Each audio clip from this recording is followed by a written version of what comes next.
Hey guys, it's Lionel here with HobbiesofaMan once again, and today we're going to be doing another comic book review. Today we're going to be looking at Thundercats issue number 2, and well, I really like the first one. However, I'm not really sure that I cared too much about this one. Nothing bad about it, however, it didn't really feel like there was much going on.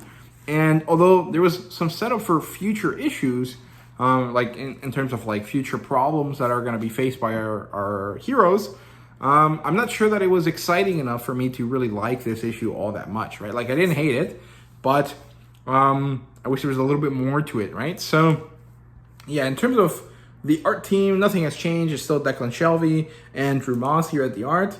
In this case, the art grew on me a little bit. I liked it a little bit more than last time, but I still think I would have liked someone else drawing it, I think. Not necessarily sure who, but Drew Moss's style, especially in the first issue, was not my favorite. And now that I look back on it, right, at the time I thought it was fine. But now looking back on it, I'm not sure that I like it that much. I don't dislike it enough to stop reading this. I'm still pretty interested in the Thundercats franchise, especially its new rebirth, of course. But maybe there could have been someone else that could have drawn it that would have been a little bit more exciting, right? But I don't know. I think Drew Moss is quite well liked, and people like their art style. So, you know, what do I know?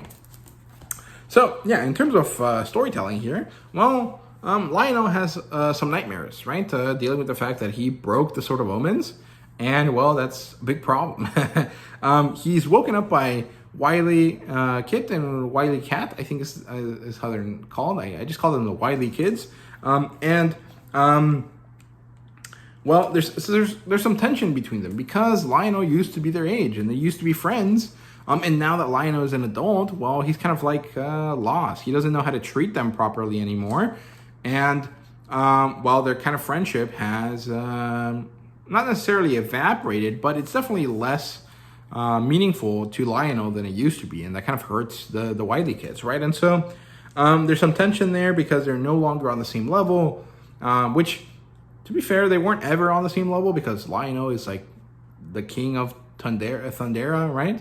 Or like the Prince of Thundera. So, you know, the Wily kids are just kind of like normal. I'm not sure that, or maybe they're noble kids. I'm not really sure, but they wouldn't be on the same level as him anyways, right? But I guess there is a little bit less pomp and circumstance around the way that they interacted with each other when they were both, when they were all three of them were children, right? So, I don't know.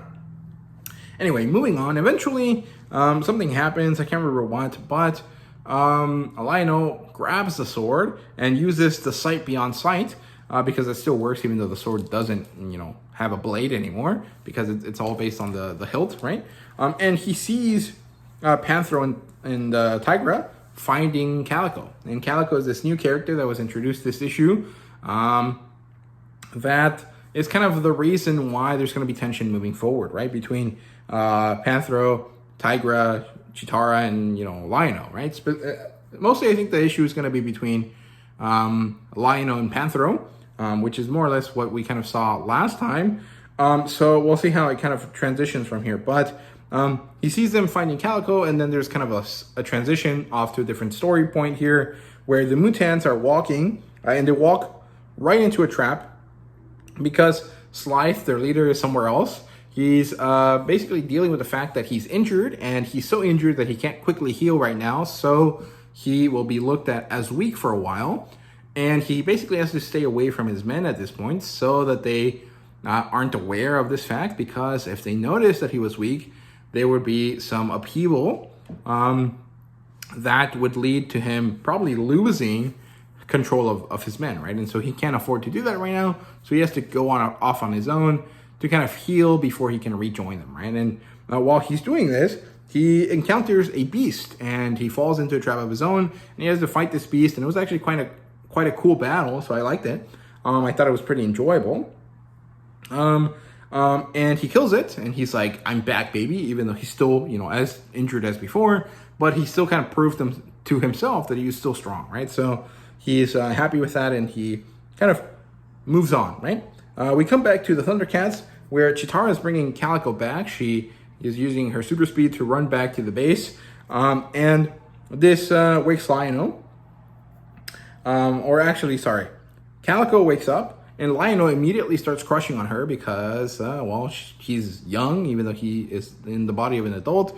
And basically, this is probably the only woman that he's seen that isn't more or less his family in a while, right? So he immediately starts crushing on her, which is kind of ridiculous, but, you know, it is what it is. That's kind of how it works.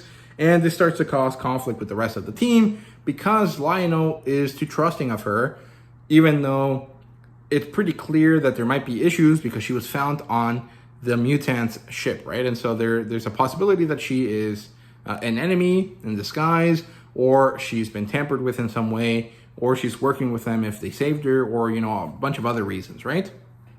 And Lionel doesn't really want to see this, right? And so this causes a conflict. And Chitara mentioned something about this. She's like, dude, he's crushing right now. There's no way that we're going to get over this issue, so let's just kind of avoid it for now and leave it alone. And then it turns out that Mumra is controlling her from afar, right? Her eyes glow red. Then it transitions to a shot of Mumra, and he's laughing maniacally because, well, his plan is working, right? And so, yeah, it's good, but it's not quite as good as issue 1. And that's a little bit disappointing, but not enough for me to drop this book, right? So I still liked it. I thought it was fun. And I liked certain elements about it. The fight between Scythe and that beast was quite cool. And the kind of camaraderie between the Thundercats is pretty enjoyable. I like how Panthro and Tigra and Chitara interact with each other. And I understand the conflict that's going to arise because of Lionel kind of being kind of in this weird limbo space where he's not really an adult, but he's not really a child.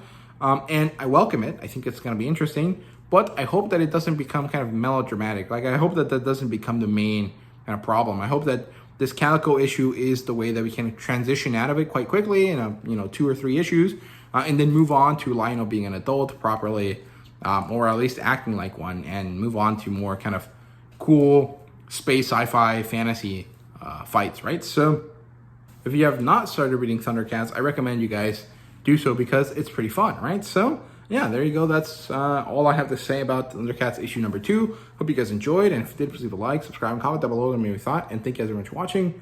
See you guys later.